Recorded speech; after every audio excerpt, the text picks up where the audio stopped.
Hello students, good morning. आज का जो चैप्टर है वो फिजिक्स के अंडर ही है और इसमें जो है आपको मैं डिफरेंट टाइप के पॉइंट्स को आज करवाने वाला हूँ। तो देखिए, सबसे पहले मैं आपको बता दूं कि आज का जो सेशन चलने वाला है इसमें आपको बहुत सारे ऐसे क्वेश्चंस मिल जाएंगे जो इम्पोर्टेंट हैं। तो मैं एक ही करके सभी क्वेश्चन पे डिस्कस कर ले रहा हूँ। देखिए, चलिए मैं आपको बताता हूँ कि आज आपको कौन कौन से चैप्टर का अध्ययन मैं करवाऊंगा। देखिए, अगर हम बात करें तो अगर मैं बात करूं तो आज आपको जो है मिलेगा इलेक्ट्रिक फील्ड। जो है क्या मिलेगा आपको? इलेक्ट्रिक फील्ड आपको मिल जाएगा। इलेक्ट्रिक फील्ड के विषय में आपको हम डिस्कस करवाएंगे और इलेक्ट्रिक फील्ड की जो इंटेंसिटी होती है यानी कि वैद्युत क्षेत्र की तीव्रता, वैद्युत क्षेत्र की तीव्रता के विषय में भी आपको हम अध्ययन करवाएंगे। और अगला पॉइंट है कि वैद्युत क्षेत्र की तीव्रता की विमा, ये भी आपको डिस्कस किया जाएगा आपके साथ आज जो सेशन में। और बिंदु आवेश के कारण उत्पन्न वैद्युत क्षेत्र की तीव्रता, इस पर भी चर्चा करेंगे। और वैद्युत द्विध्रुव क्या होता है यानी कि इलेक्ट्रिक डायपोल क्या होता है और इलेक्ट्रिक डायपोल मोमेंट क्या होता है, ये यानी कि वैद्युत द्विध्रुव आघूर्ण क्या होता है, इस तथ्य का भी अध्ययन किया जाएगा। तो चलिए सबसे पहले जो है आपका हम नोट्स तैयार करवाते हैं कि इलेक्ट्रिक फील्ड क्या होती है। देखिए, इलेक्ट्रिक फील्ड का मतलब होता है कि देखिए मैं यहां लिख दे रहा हूं कि इसकी जो डिफिनेशन होती है, परिभाषा आप लिख सकते हैं यहां से। इसकी जो परिभाषा बनती है वो क्या बनती है? वैद्युत क्षेत्र के, देखिए वैद्युत क्षेत्र लिख दे रहा हूं किसी आवेश के, वैद्युत क्षेत्र किसी आवेश के चारों ओर, किसी आवेश के चारों ओर का वह क्षेत्र होता है, वह क्षेत्र होता है जिसमें अन्य आवेश उसके वैद्युत प्रभाव का अनुभव करते हैं, जिसमें अन्य आवेश उसके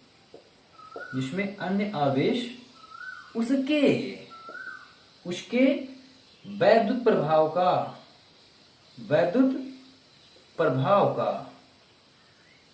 अनुभव करते हैं जी। देखिए, ये रहा परिभाषा किसकी? इलेक्ट्रिक फील्ड की। देखिए, इलेक्ट्रिक फील्ड में क्या कहा गया कि वैद्युत क्षेत्र किसी आवेश के चारों ओर का वह क्षेत्र होता है जिसमें अन्य आवेश उसके वैद्युत प्रभाव का अनुभव करते हैं। कहने का मतलब कि मान लीजिए कोई यहां पर एक आवेश है और ये आवेश जो है अपने आसपास अपना प्रभाव जमाए हुए है, ठीक, और इसकी सर्किल इतना है।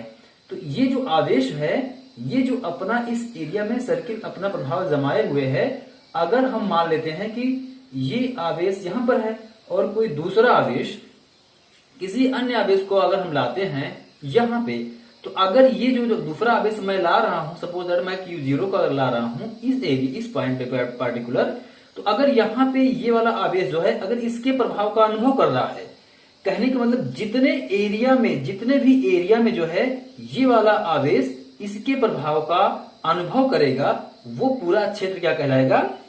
वैद्युत क्षेत्र कहलाएगा। तो आपको समझ में आया होगा कि देखिए कहीं भी अगर यहां पर अनुभव कर रहा है इसका, तो यहां तक होगा, यहां तक होगा, यहां तक होगा। मतलब कहने का मतलब जहां तक जो है वो अनुभव करेगा ये वाला आवेश, जो बाहरी आवेश होगा, वो पर्टिकुलर इस आवेश के वैद्युत प्रभाव का जहां तक अनुभव करेगा वहां तक जो है वैद्युत क्षेत्र कहलाएगा इसका। ठीक है, ये रहा इलेक्ट्रिक फील्ड की डेफिनेशन। चलिए अब हम बात करते हैं कि वैद्युत क्षेत्र की तीव्रता क्या होती है। जी हाँ, वैद्युत क्षेत्र की तीव्रता की मैं बात कर लेता हूं कि इलेक्ट्रिक फील्ड की इंटेंसिटी क्या होती है।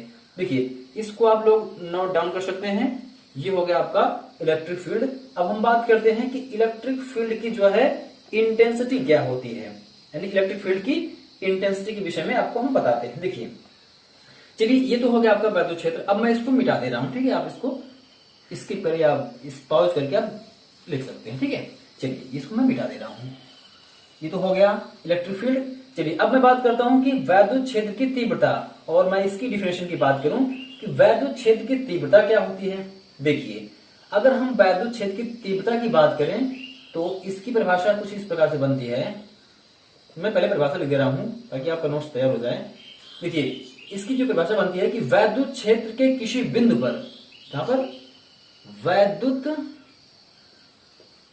क्षेत्र आपको समझ में आ ही गया होगा, वैद्युत क्षेत्र के किसी बिंदु पर वैद्युत क्षेत्र के किसी बिंदु पर रखे परीक्षण आवेश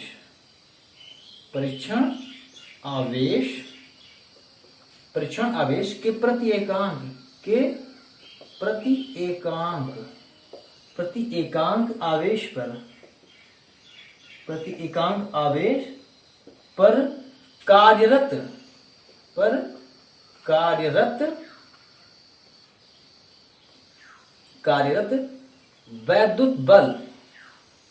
कार्यरत वैद्युत बल को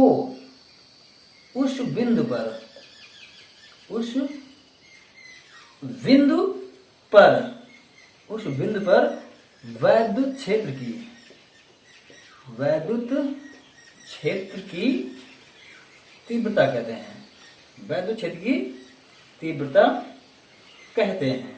ठीक है, ये आपकी डिफिनेशन हो गई कि वैद्युत, देखिए डिफिनेशन क्या है इसकी, वैद्युत क्षेत्र की तीव्रता की डिफिनेशन के बारे में बता रहा हूं। वैद्युत क्षेत्र के किसी बिंदु पर रखे परीक्षण आवेश के प्रति एकांक आवेश पर कार्यरत वैद्युत बल को उस बिंदु पर वैद्युत क्षेत्र की तीव्रता कहते हैं। ठीक है, और इसे किससे रिप्रेजेंट करते हैं, इसे कैपिटल ई से प्रदर्शित करते हैं। ये भी जानकारी होनी चाहिए कि वैद्युत क्षेत्र को जो है कैपिटल ई से रिप्रेजेंट करते हैं। ठीक है, ये हो गया इसकी डेफिनेशन। अब मैं इसको समझा रहा हूं कि ये एक्चुअली देखिए कह क्या रहा है, आप समझने का प्रयास कीजिए। डेफिनेशन में ही इसकी जो है इसका एक्सप्लेनेशन किया गया है। देखिए, वैद्युत क्षेत्र के किसी बिंदु पर, देखिए वैद्युत क्षेत्र, अभी मैंने बताया कि वैद्युत क्षेत्र क्या होता है, ये यहाँ पर कोई चार्ज होगा और इसके इर्द गिर्द जहां तक कोई आवेश अनुभव करेगा वैद्युत बल का, वहां तक इसका वैद्युत क्षेत्र होगा। तो वैद्युत क्षेत्र के किसी बिंदु पर रखे, यानी कि यहाँ पर कोई भी, कहीं पर अगर हम कोई पॉइंट चार्ज मान लेते हैं Q0 है, के प्रति एकांक आवेश पर कार्यरत वैद्युत बल को उस बिंदु पर वैद्युत क्षेत्र का तीव्रता कहते हैं। ठीक है, देखिए ये कह रहा है कि अगर मान लीजिए कि कोई जो है आवेश है और इसके कारण इतना एरिया में वैद्युत क्षेत्र बना हुआ है, और इसके अगर हम किसी पॉइंट पर कोई परीक्षण आवेश रख दे रहे हैं, तो जो परीक्षण आवेश हम रख रहे हैं उसके प्रति एकांक आवेश पर, जो यहाँ पर परीक्षण आवेश रखा जाएगा, तो उसके प्रति एकांक आवेश पर जो है जो बल कार्य करेगा वही बल क्या है, उस पॉइंट पे वैद्युत क्षेत्र की तीव्रता कहलाएगी। यानी कि इस पॉइंट पे, यानी इसके प्रति एकांक आवेश पर जो बल कार्य करेगा वो इस पॉइंट पे जो है वो इलेक्ट्रिक फील्ड की इंटेंसिटी कहलाएगी, पर्टिकुलर इस पॉइंट पे। ठीक है, और फिर वहां उसको हम कैपिटल ई से रिप्रेजेंट करेंगे। ये हो गया क्लियर। चलिए अब मैं इसको जो है थोड़ा सा और आगे बढ़ा दे रहा हूं और इसका फार्मूला आपको लिख के बता दे रहा हूं। देखिए, यदि किसी, मैं थोड़ा सा लिख दे रहा हूं आपको कि आप लिख भी सकते हैं मैं बोलूं तो, यदि वैद्युत क्षेत्र में मान लेता हूं कि यदि वैद्युत क्षेत्र के किसी बिंदु, यदि वैद्युत क्षेत्र के किसी बिंदु पर रखे परीक्षण आवेश, सपोज दैट मैं इसको Q0 मान ले रहा हूं, Q0 पर कार्यरत वैद्युत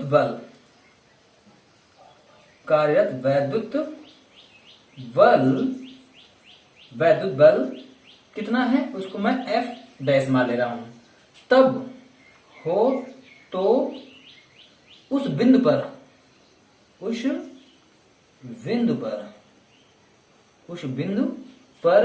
वैद्युत क्षेत्र की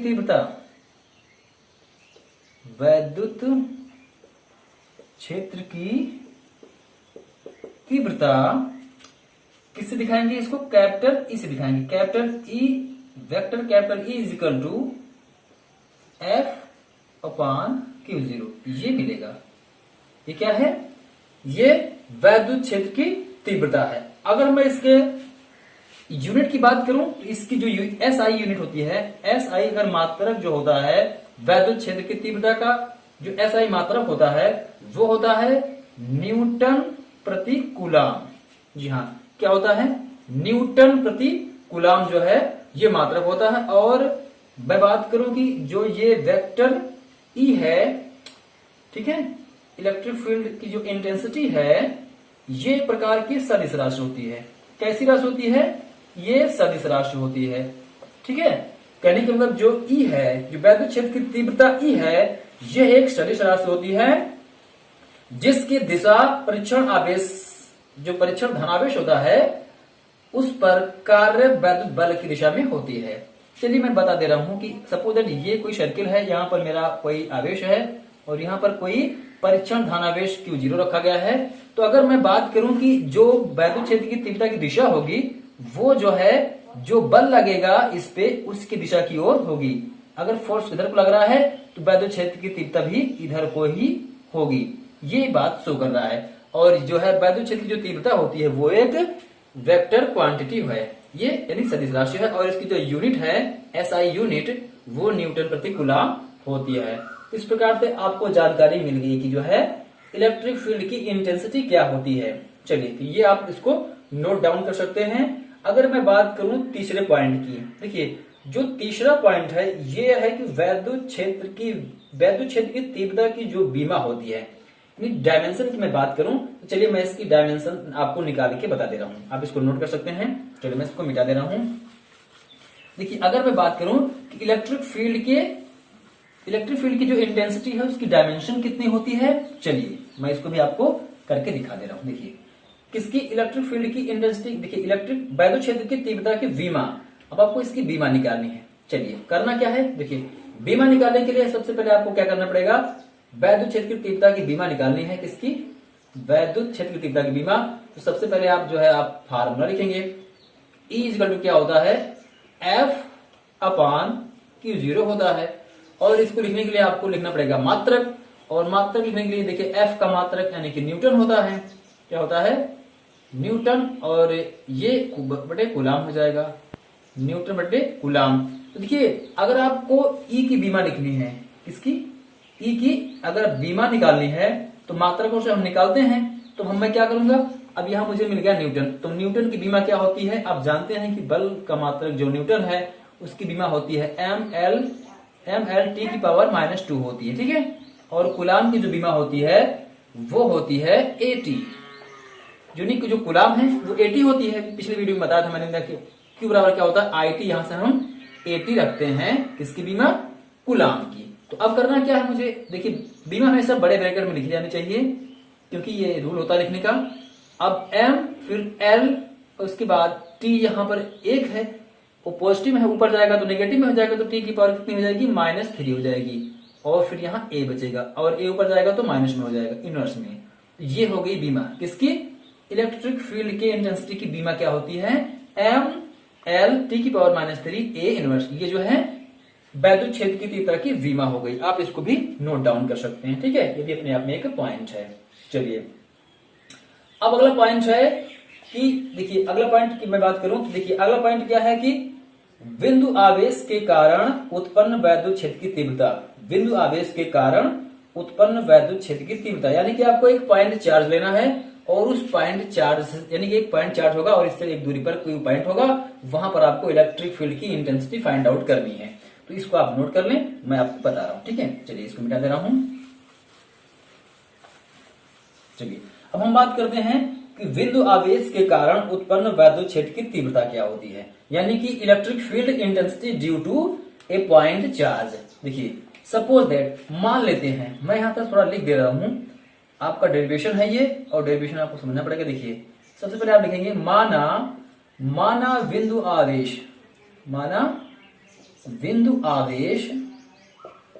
बिंदु आवेश Q परावैद्युतांक। माना बिंदु आवेश क्या है? Q है। सपोज मैं मान लेता हूं कि माना बिंदु आवेश एक Q है और ये परावैद्युतांक परावैद्युतांक के कैपिटल के माध्यम के माध्यम में स्थित है, माध्यम में स्थित है। चलिए मैं इसको मान ले रहा हूं कि ये कोई आवेश है, कोई पॉइंट चार्ज है Q, और ये परावैद्युतांक कैपिटल के माध्यम में स्थित है। चलिए अब इसको करने के लिए मैं यहां पर एक डायग्राम बना दे रहा हूं कि ये मेरा, मान लीजिए कि ये मेरा जो है एक Q आवेश है और ये प्लस, इसको मैं मान ले रहा हूं, ठीक है। ये यहां पर स्थित है और इसका जो परावैद्युतांक है वो क्या है, कैपिटल के है। अब कुछ बातें आगे होती हैं, मतलब ये हो गया कि मुझे क्या करना है, देखिए electric field intensity due to a point charge मुझे फाइंड आउट करना है। तो अब मुझे इससे कुछ दूरी पर एक पॉइंट और लेना पड़ेगा। सपोज मैं यहां ले रहा हूं, अब मुझे यहां पर क्या करना है, यहीं पर मुझे इससे कुछ दूरी पर, सपोज दैट वो दूरी क्या है, वो दूरी मैं मान लेता हूं कि वो r है, वो दूरी क्या है, r है। और मुझे इस r पॉइंट पे एक परीक्षण धनावेश मुझे Q0 करना पड़ेगा। एक परीक्षण धनावेश मुझे यहां रखना पड़ेगा और इस परीक्षण धनावेश पर मुझे इलेक्ट्रिक फील्ड की इंटेंसिटी फाइंड आउट करनी है। किसके कारण, due to a point charge Q के कारण। अब मैं मान लेता हूं कि अगर ये देखिए ये यहां पे है पॉइंट चार्ज और इससे r डिस्टेंस पे यहां पर मेरा कोई परीक्षण धनावेश है, तो ये पॉजिटिव ये भी पॉजिटिव, दोनों में क्या होगा, रिपल्सन होगा, प्रतिकर्षण पर लगेगा और बल की दिशा को सदैव इधर की ओर दिखाएंगे। देखिए बल इधर को लगेगा क्योंकि प्रतिकर्षण का लग रहा है, ठीक है। तो ये बल की दिशा हो गई। अगर बल की दिशा इधर को है तो भी जस्ट बताएगा कि जो हमारी इलेक्ट्रिक फील्ड की इंटेंसिटी होगी वो भी इधर को ही होगी। चलिए खैर कोई बात नहीं, अभी आगे मुझे डेरिवेशन का और पॉइंट लिखने दीजिए। चलिए देखिए, माना बिंदु आवेश Q परावैद्युतांक K के माध्यम में स्थित है। ये मेरा डायग्राम हो गया, ठीक है। अब करना क्या है, देखिए अब क्या लिखेंगे, आप लिखेंगे कि बिंदु आवेश, ठीक, जो भी आपने बनाया उसको लिखना है कि बिंदु आवेश से r दूरी पर, कितनी दूरी पर, r दूरी पर स्थित, देखिए r दूरी पर स्थित धन परीक्षण आवेश क्या है, Q0 पर कार्यरत वैद्युत बल। कैसा, वैद्युत बल। देखिए ये तो पहला मैंने पॉइंट मान लिया कि माना बिंदु आवेश Q परावैद्युतांक K के माध्यम में स्थित है, ये पॉइंट हो गया। अब इसके बाद में क्या करना है कि बिंदु आवेश से r दूरी पर स्थित धन परीक्षण आवेश Q0 है और इस पर कार्य वैद्युत बल वो क्या है, वो F है। क्या है, F है। तो अब मैं उस पॉइंट को मैं यहां लिख ले रहा हूं कि F इजिकल टू क्या हो जाएगा, देखिए F इजिकल टू हो जाएगा, मैं इस पॉइंट पे और इस पॉइंट पे जब मुझे डिस्टेंस r मिल गया, ये मेरा जो है पॉइंट चार्ज है और ये क्या है, परीक्षण धनावेश है। मैं यहां लिख दूं कि ये बिंदु आवेश है, मेरा समझ में आ जाए आपको, ये बिंदु आवेश है और ये जो है परीक्षण आवेश है। कैसा, परीक्षण आवेश है, ठीक।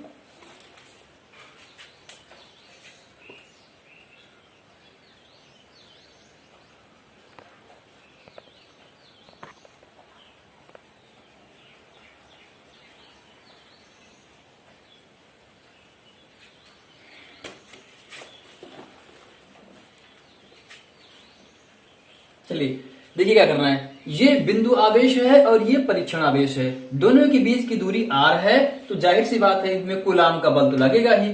तो इन दोनों के बीच लगने वाला कूलाम का बल F इजिकल टू क्या हो जाएगा, अभी मैंने बताया था जो है पहले आपको कि वो ये होता है 1/4πε0, और यहाँ पर किस में माध्यम में है, कैपिटल K परावैद्युतांक माध्यम में है, तो इसको भी यहाँ लिखना पड़ेगा। और फिर Q1 Q2 होता है, यहाँ पर मेरा Q है और वो क्या है, Q0 है, तो Q0 अपॉन r स्क्वायर, ये रूल होता है कूलाम का, ठीक है। या फिर मैं इसको थोड़ा सा और अगर चेंज करना चाहूं तो मैं यहाँ देखिए यहाँ Q0 है, तो मैं इसको इधर ही साइड में ले आ रहा हूँ, ये मुझे मिल जाएगा F0। क्या मिल जाएगा, देखिए इसको मैं Q0 को इसके साइड में नीचे ला रहा हूँ, ये रूल होता है जो है सिंप्लीफिकेशन का। तो और इसके बाद में सारे पॉइंट को ऐसे उतार ले रहा हूँ, कुछ नहीं करना है इसमें, और यहाँ क्या बचा है, Q बचा, यहाँ क्या बचा, R स्क्वायर। ठीक है, इतनी वैल्यू मुझे मिल गई। अब देखिए यहाँ पे परिभाषा के अनुसार अभी मैंने जो है आपको इलेक्ट्रिक फील्ड इंटेंसिटी की जो है डेफिनेशन बताई थी, और उसमें F/Q0 जो है क्या होता है, कैपिटल E होता है। यानी कि मैं अगर लिख दूं कि चूंकि E इजिकल टू क्या होता है, कैपिटल F/Q0 होता है। अब मुझे यहां से क्या करना है, यहां से जो है इसकी वैल्यू यहां पर रख देनी है। तो मुझे क्या मिल जाएगा, E इजिकल टू मिल जाएगा 1/4πε0 K और Q/R स्क्वायर। देखिए इसकी वैल्यू मैंने यहाँ E रख दी है। ठीक है, तो अब ये क्या हो गया, ये इलेक्ट्रिक फील्ड इंटेंसिटी का फार्मूला हो गया due to a point charge. ये क्या है, यही है वैद्युत क्षेत्र की तीव्रता। जो मेरा पॉइंट था कि वैद्युत बिंदु आवेश के कारण उत्पन्न वैद्युत क्षेत्र की तीव्रता, यानी कि electric field intensity due to a point charge. ये क्या मिला मुझे, E equal to 1/4πε0 K Q/R square, ये मिल गया। और इसकी जो है यूनिट आप जानते हैं, न्यूटन प्रति कूलम होती है। ठीक है, चलिए अगर मान लेते हैं कि बिंदु आवेश के चारों ओर का माध्यम निर्वात या वायु हो, सपोज दैट अगर मान लेते हैं कि जो ये माध्यम है, अगर ये जो पॉइंट चार्ज मेरा रखा गया है, अगर ये के माध्यम में ना रख के जो है निर्वात या वायु में रख दिया जाए, अगर निर्वात या वायु में हो, अगर मैं बात करूं कि निर्वात या वायु की बात करूं, निर्वात या अगर वायु की बात की जाए तो K इजिकल टू क्या होता है, 1 होता है। अगर K इजिकल टू 1 होता है तो मुझे यहाँ पर E की वैल्यू क्या मिल जाएगी, E इजिकल टू 1/4πε0, फिर यहां से K कैंसिल हो जाएगा, K रहेगा नहीं, और ये R स्क्वायर हो जाएगा, ये मुझे मिलेगा। ठीक है, ये चीज मुझे मिल जाएगी। चलिए, और अगर मैं बात करूं कि सदिश फॉर्म क्या होगा, यानी कि इलेक्ट्रिक फील्ड की इंटेंसिटी की, जो इलेक्ट्रिक फील्ड इंटेंसिटी मिल रही है ड्यू टू ये पॉइंट चार्ज, जो इलेक्ट्रिक फील्ड की इंटेंसिटी मिल रही है, अगर मैं इसके सदिश रूप की बात करूं कि अगर मुझे सदिश में लिखना हो तो कैसे लूंगा, सदिश रूप में जो है क्या मिल जाएगा, कि सदिश रूप में मैं इसको लिख दे रहा हूं, सदिश रूप में मुझे मिल जाएगा, कुछ नहीं करना आपको, केवल यूनिट वेक्टर को वहां पर लिखना है। जैसे मुझे क्या कर देना पड़ेगा, वेक्टर मैं लिखूंगा, वेक्टर E इजिकल टू 1/4πε0, यहाँ Q हो जाएगा, यहाँ हो जाएगा R स्क्वायर, और फिर यहाँ मुझे R का यूनिट वेक्टर कर देना है। कुछ नहीं करना, बस जो डिस्टेंस होती है उसका यूनिट वेक्टर लिख देना होता है। ये सदिश फॉर्म हो गया। अगर यूनिट वेक्टर को आप हटाएंगे तो यहाँ पर एक R वेक्टर R हो जाएगा, और यहाँ पर R की पावर 3 हो जाएगी। कहने के मतलब अगर आप इसको बढ़ाएंगे, थोड़ा सा मैं लिख दे रहा हूं, इसको सॉल्व करेंगे तो 1/4πε0 Q/, देखिए अगर इसको यूनिट वेक्टर की वैल्यू लिखेंगे तो देखिए यूनिट वेक्टर जो है ये इजिकल टू क्या होता है, वेक्टर R और अपान मॉड ऑफ वेक्टर R। देखिए vector R upon mod of vector R होगा, तो यहां पर R ऑलरेडी है, R स्क्वायर है, तो यहां पर R की पावर 3 हो जाएगी, वो भी वेक्टर के फॉर्म में। ठीक है, यानी कि वेक्टर R और मॉड के अंदर में रहेगा, की पावर 3 हो जाएगी, और ये वेक्टर R हो जाएगा। ये होगा कब, जब इसको हम सिंप्लीफाई करेंगे, यानी कि यूनिट वेक्टर की वैल्यू रखेंगे, तब ये वेक्टर फॉर्म हो गया। ठीक है, तो अब मैं अगले पॉइंट की बात कर ले रहा हूं। देखिए अगर मैं बात करूं कि डिफरेंट अनेक बिंदु आवेशों के कारण या अनेक बिंदु आवेश के निकाय के कारण उत्पन्न वैद्युत क्षेत्र की तीव्रता, सपोज दैट अगर मान लीजिए ये तो एक हो गया, ठीक, ये तो एक पॉइंट चार्ज हो गया। अगर बहुत सारे पॉइंट चार्ज हैं, ठीक, अगर आपको दिखाई दे रहा हो जो है व्हाइट बोर्ड पे, अगर बहुत सारे पॉइंट चार्ज हैं तब जो है इलेक्ट्रिक फील्ड की इंटेंसिटी क्या होगी। देखिए यदि किसी बिंदु पर भिन्न भिन्न आवेश के कारण उत्पन्न वैद्युत क्षेत्र की तीव्रताएं क्रमशः अलग अलग हैं, तो उनका जो परिणामी होगा वो सबको जोड़ लिया जाएगा। देखिए मैं अगर मान ले रहा हूं कि यहाँ पर मान लीजिए कि अलग अलग पॉइंट है, कोई पॉइंट चार्ज यहाँ पे है, कोई पॉइंट चार्ज यहाँ पे है, ठीक है, बहुत सारे निकाय बने हुए हैं, और पार्टिकुलर एक पॉइंट पे अगर मुझे इलेक्ट्रिक फील्ड की इंटेंसिटी निकालनी है, सपोज दैट मैं मान ले रहा हूँ, इसमें समझा दे रहा हूँ कि यहाँ पे है, यहाँ पे है, यहाँ पे, यहाँ पे, यहाँ पे, ये सब इलेक्ट्रिक, ये सब क्या है, पॉइंट चार्ज है। तो यहाँ से मैं क्या करूंगा, यहाँ डालूंगा, फिर यहाँ से यहाँ सबकी R की वैल्यू निकालूंगा मैं, तो R डिस्टेंस अलग अलग होगी या फिर इक्वल होगी, कोई दिक्कत नहीं। अगर पॉइंट चार्ज ही अलग अलग हुआ तो डिफरेंस आएगा। तो सारे पॉइंट चार्ज के कारण अगर मैं इस पे इलेक्ट्रिक फील्ड की इंटेंसिटी अगर फाइंड आउट करूंगा तो मुझे क्या मिल जाएगी, कुछ नहीं करना, बस मुझे ऐड कर लेना है। सपोज अगर मुझे एक है तो E1 मिल रहा है, इसी कारण जो दूसरा होगा यहाँ पे उसके कारण जो मुझे मिलेगा यहाँ हो जाएगा E2 हो जाएगा, और इसी तरह से जो तीसरा का होगा उसके कारण मुझे क्या मिल जाएगा, E3 मिल जाएगा। इस प्रकार से जो है वो En मुझे इलेक्ट्रिक फील्ड की इंटेंसिटी मिल जाएगी। तो कहने का मतलब अगर बहुत सारे पॉइंट चार्ज हैं तो वो सारे पॉइंट चार्ज अगर किसी पर्टिकुलर परीक्षण आवेश पर जो है इलेक्ट्रिक फील्ड जनरेट करके जो है उस पर इलेक्ट्रिक फोर्स लगा रहे हैं और वहां पर इलेक्ट्रिक फील्ड इंटेंसिटी अगर मिल रही मुझे तो वो क्या होगी, इतना होगा। ठीक है, चलिए ये सारे पॉइंट्स खत्म हुए। अब मैं सीधी सीधी बात कर ले रहा हूं कि कुछ इंपॉर्टेंस फैक्ट की। देखिए इंपॉर्टेंस फैक्ट में बात करूं कि वैद्युत क्षेत्र की जो तीव्रता होती है को क्षेत्र सामर्थ्य भी कहते हैं। ठीक, या इसको वैद्युत क्षेत्र सामर्थ्य अथवा वैद्युत क्षेत्र सदिश भी कहते हैं। कहने का मतलब मैं अगर आपको समझाऊं यहां से कि जो वैद्युत क्षेत्र की जो तीव्रता होती है, तीव्रता कहां पर गई है, ठीक है, जो इलेक्ट्रिक फील्ड की इंटेंसिटी होती है इसको क्या क्या बोलते हैं, देखिए मैं आपको समझा दे रहा हूं। इसको क्या बोलते हैं, ये देखिए इंपॉर्टेंट पॉइंट है, जो वैद्युत क्षेत्र की जो तीव्रता है ई, इसको बोलते हैं वैद्युत क्षेत्र या क्षेत्र सामर्थ्य कहते हैं। क्या बोलते हैं, फील्ड, देखिए क्षेत्र सामर्थ्य,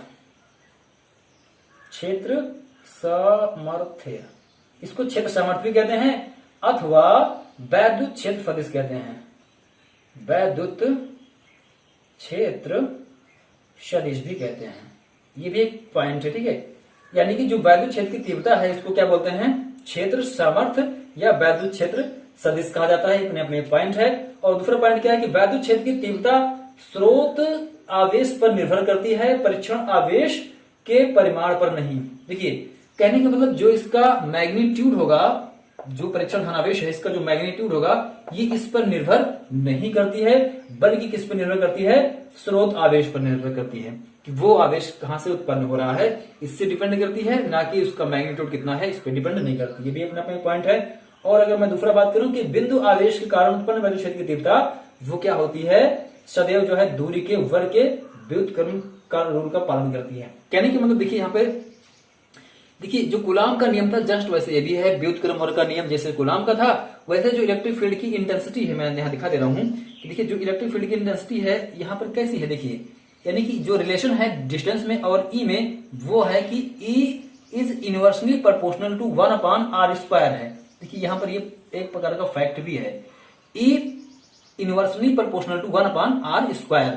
देखिए ये दूरी के वर्ग के व्युत्क्रम का नियम का ये पालन करती है इलेक्ट्रिक फील्ड की इंटेंसिटी। ठीक है, तो ये भी अपने अपने एक पॉइंट है। अगर मैं ग्राफ में इसको शो कराऊं तो देखिए जैसे जैसे डिस्टेंस बढ़ेगी, ठीक, जैसे जैसे डिस्टेंस क्या होगी, बढ़ेगी, तो यहां पर क्या होगा, अगर और फिर ये इसकी वैल्यू भी बढ़ेगी तो जो इलेक्ट्रिक फील्ड की इंटेंसिटी है वो रिड्यूस होती चली जाएगी।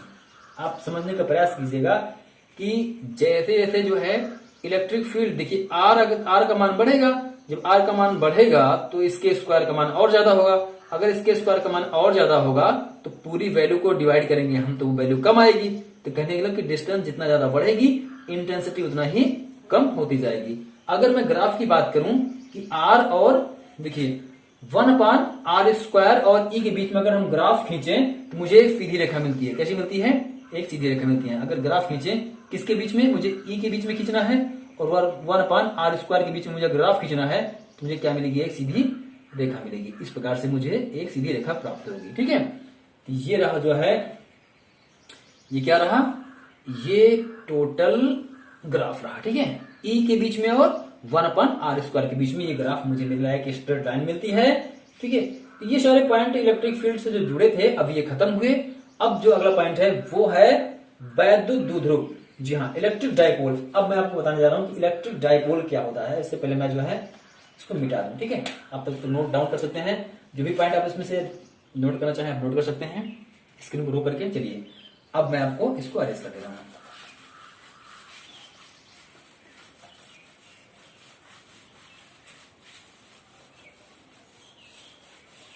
चलिए मैंने इसको अरेंज कर दिया। ठीक है, अरेंज कर दिया मैंने। अब जो अगला पॉइंट है वो अगला पॉइंट है कि इलेक्ट्रिक डाइपोल क्या होता है। किसकी बात कर रहा हूं मैं बात कर रहा हूं वैद्युत द्विध्रुव की। किसकी, मैं बात कर रहा हूं इलेक्ट्रिक डाइपोल की मैं बात कर रहा हूं, इलेक्ट्रिक डाइपोल। जी हाँ, इलेक्ट्रिक डाइपोल क्या होता है, देखिए ये भी काफी इंपॉर्टेंट भी है अपने आप में। देखिए इलेक्ट्रिक डाइपोल यानी कि वैद्युत द्विध्रुव की मैं बात कर रहा हूं। फिर अगर मैं इसकी जो है डिफिनेशन लिखूं, परिभाषा, तो मैं आपको परिभाषा इसकी लिखा दे रहा हूं, आप स्टडी करते रहिए। देखिए, दो समान परिमाण एवं विपरीत प्रकृति के बिंदु आवेशों के अत्यंत निकट रखे होने पर बना निकाय वैद्युत द्विध्रुव कहलाता है। चलिए मैं आपको थोड़ा सा समझा दे रहा हूं और लिख करके कि दो समान परिमाण, ऐसे दो समान परिमाण, यानी कि दोनों की जो परिमाण है, जो मैग्नीट्यूड है, दोनों समान है, दो समान परिमाण एवं विपरीत प्रकृति की, एवं विपरीत कैसे हो, विपरीत प्रकृति के हो, उनका मैग्नीट्यूड बराबर हो, लेकिन जो है उनकी जो है प्रकृति कैसी हो, विपरीत प्रकृति की। ठीक है, बिंदु आवेश कैसे, पॉइंट चार्ज, बिंदु आवेशों के अत्यंत निकट रखे होने पर, अत्यंत निकट रखे होने पर बना निकाय वैद्युत द्विध्रुव कहलाता है। क्या कहलाता है, वैद्युत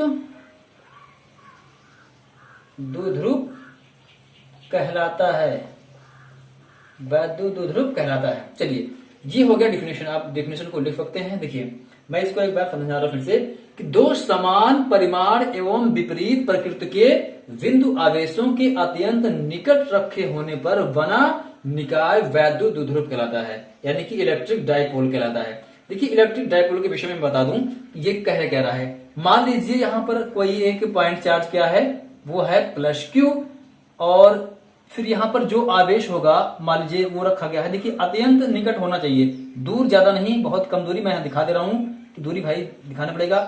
तो ये कैसा होना चाहिए, निगेटिव होना चाहिए।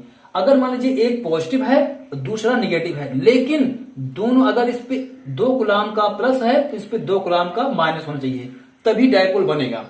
जो एक प्लस जो है क्यू है, दूसरा माइनस क्यू है, ये जरूरी है कि एक प्लस हो और एक माइनस हो, ये तो कंफर्म जरूरी है।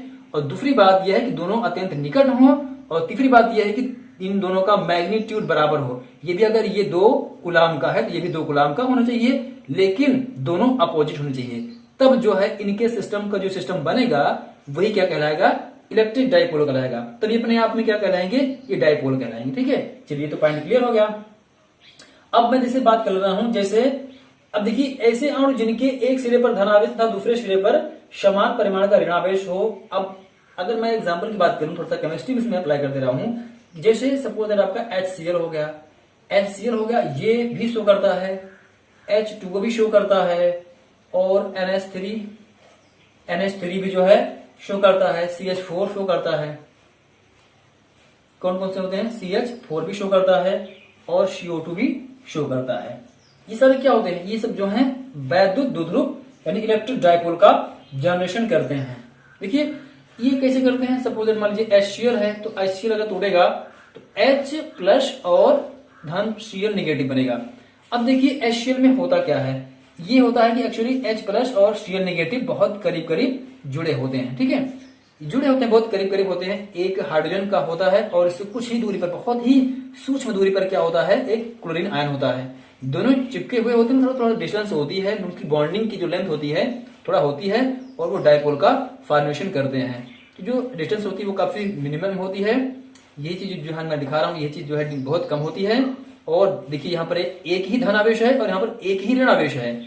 तो कहने का मतलब जो क्वांटिटी इस पे है वही क्वांटिटी इस पे भी है। तो जो मैग्नीट्यूड इसका होगा वही मैग्नीट्यूड इस पर होगा, किसका, आवेश का। जितना आवेश इस पर है धन आवेश, उतना ही इस पर क्या है, ऋण आवेश है। तो यानी कि HCl क्या है, ये डाइपोल का फॉर्मेशन कर रहा है। ठीक है, तो ये पॉइंट आपको समझ में आ गया होगा। चलिए अब मैं बात कर ले रहा हूं, देखिए अब मैं बात कर ले रहा हूं कि वैद्युत द्विध्रुव आघूर्ण क्या होता है। कि वैद्युत इलेक्ट्रिक यानी कि वैद्युत द्विध्रुव आघूर्ण यानी कि इसे बोलते हैं electric dipole moment. Electric dipole moment की मैं बात करता हूं। देखिए इलेक्ट्रिक डाइपोल मोमेंट की, चलिए मैं आपको समझा दे रहा हूं। ठीक है, ये आपको नोट डाउन कर सकते हैं। ये आपका रहा इलेक्ट्रिक डाइपोल। ये समझ में आ ही गया होगा, आपको कुछ नहीं करना, बस थोड़ा थोड़ा आपको समझना है, पॉइंट क्लियर करना है बस। ठीक है, चलिए अब मैं बात कर रहा हूं कि इलेक्ट्रिक डाइपोल मूवमेंट क्या होता है। इलेक्ट्रिक डाइपोल में मूवमेंट की बात कर रहा हूं। इलेक्ट्रिक जो है, इलेक्ट्रिक डाइपोल वो मूवमेंट क्या होता है। देखिए इलेक्ट्रिक डाइपोल मूवमेंट क्या होता है, अब मैं इसकी परिभाषा साफ साफ लिख दे रहा हूं। परिभाषा, ठीक है, अगर मैं इसकी परिभाषा की बात करूं, देखिए इलेक्ट्रिक डाइपोल मोमेंट की, देखिए इसकी डिफिनेशन कैसे लिखेंगे। देखिए डिफिनेशन लिखना भाई बहुत जरूरी होता है। और देखिए किसी वैद्युत द्विध्रुव का सामर्थ्य एक सदिश राशि द्वारा व्यक्त किया जाता है, जिसे वैद्युत द्विध्रुव आघूर्ण कहते हैं। इसकी देखिए कई परिभाषाएं होती हैं। जैसे किसी, मैं लिख दे रहा हूं यहाँ पे, किसी वैद्युत द्विध्रुव का, किसी वैद्युत द्विध्रुव के बारे में आपको जानकारी होगी। किसी वैद्युत द्विध्रुव का सामर्थ्य एक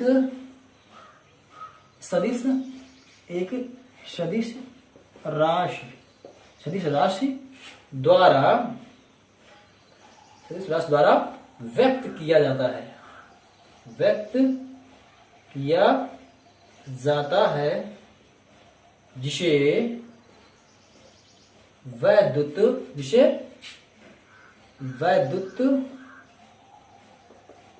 द्विध्रुव आघूर्ण कहते हैं। ये हो गया। चलिए अगला पॉइंट, या इसको मैं कुछ और अगर मॉडिफाई करना चाहूं तो इसको मैं और मॉडिफाई करके ले दे सकता हूं, या लिखा जा सकता है इसको, ठीक है। या इसे कहा जाता है किसी वैद्युत द्विध्रुव का आघूर्ण उसके किसी एक आवेश के परिमाण तथा आवेशों के बीच की दूरी के गुणनफल के बराबर होता है, और इसे P से रिप्रेजेंट करते हैं। जिसे मैं मान ले रहा हूं, देखिए करना क्या आपको कि आपका एक पॉइंट यहाँ पे होगा, मान लीजिए माइनस क्यू है, और इसका अगला पॉइंट यहाँ पे होगा, और ये कैसा होना चाहिए प्लस क्यू, क्योंकि बिना डाइपोल बने इसका मोमेंट हो ही नहीं पाएगा। तो चलिए एक ये हो गया और एक ये हो गया, ठीक है। और इसके बीच की जो दूरी होगी वो 2l ली जाती है। अच्छा 2l क्यों ली जाती है?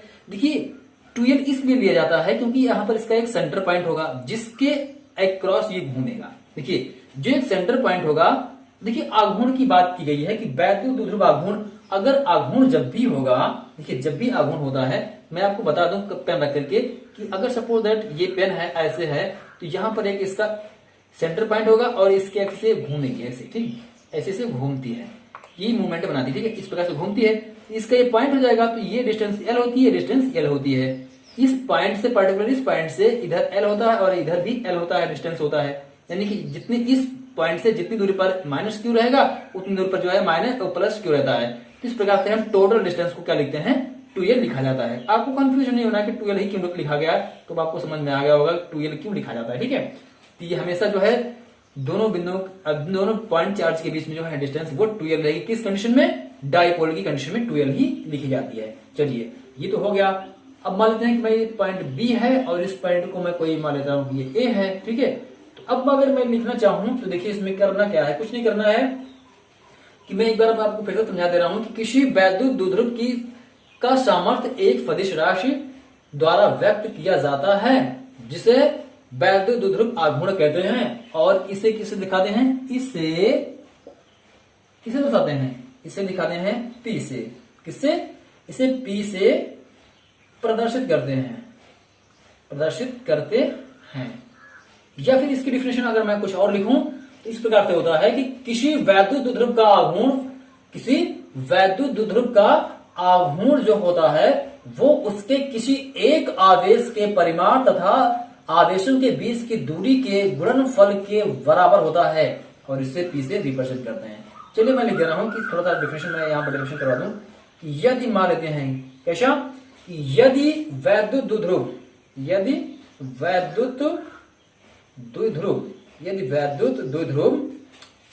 प्लस क्यू तथा माइनस क्यू आवेशों से मिलकर बना है। कोई मान लीजिए कि जो है वैद्युत द्विध्रुव है, आवेशों से मिलकर बना है, ठीक है, जिनके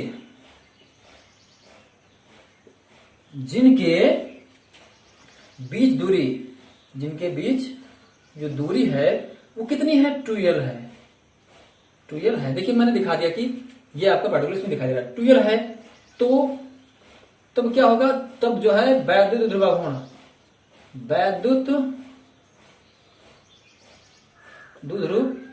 आघूर्ण कितना निकलेगा। देखिए वैद्युत द्विध्रुव आघूर्ण यानी कि P vector P equal to क्या मिल जाएगा मुझे, Q इंटू 2l, और L डिस्टेंस जो है वो वेक्टर की फॉर्म में रहेगी, ठीक है, ये मिल गया। अगर मैं बात करूं कि जो ये डाइपोल मोमेंट है, या फिर मैं इसको लिख दे रहा हूं कि अगर साफ साफ लिखूं तो P इज इक्वल टू क्या होता है 2QL। ये फॉर्मूला साफ साफ याद करने के लिए मिल जाता है। और अगर मैं इसके यूनिट की बात करूं तो जो डायपोल मोमेंट है, तो इलेक्ट्रिक डायपोल मोमेंट का एसआई जो यूनिट होती है वो होती है कूलाम मीटर। क्या होती है? Coulomb metre.